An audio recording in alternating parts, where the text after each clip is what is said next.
Ito ay rated SPG, striktong patnubay at gabay ng magulang ang kailangan. Magiging matindi nga ang bakbakan ni Tanggol at Madonna. Akala ni Madonna ay madaling kalaban si Tanggol, pero nagulat siya sa galing ni Tanggol.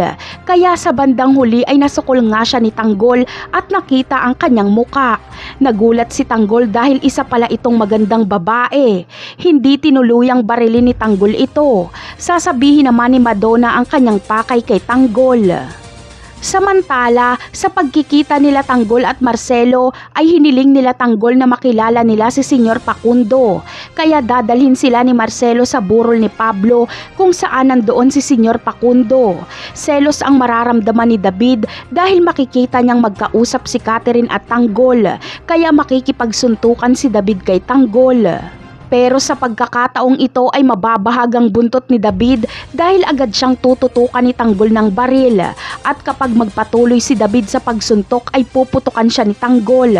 Habang si Tinding naman ay makikita niya si Rigor at sa tindi ng galit niya dito ay bubuhusan niya ito ng mainit na kape. Magwawala si Tinding sa galit.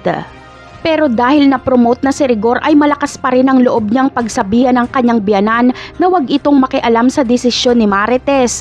Ngunit hindi magpapatalo si Tinding dahil kapag magkaroon siya ng pagkakataon ay tuluyan niyang kakasuhan si Rigor. Sasang-ayon naman kaya si Marites dito o hindi? Ngunit muli kayang magkikita si Tanggol at Ramon gayong nasa iisang lugar lang sila. Kapag magkita sila ay hindi sila magpapatayan. Bagkus ay itatanong ni Tanggol kay Ramon kung kilala nito ang nagngangalang Olga dahil ito ang pumatay kay Mokang. Siguradong magugulantang si Ramon sa pagkagulat kapag malaman niya ito. Napakarami pa nating dapat abangan sa mga susunod na episode. Paalam!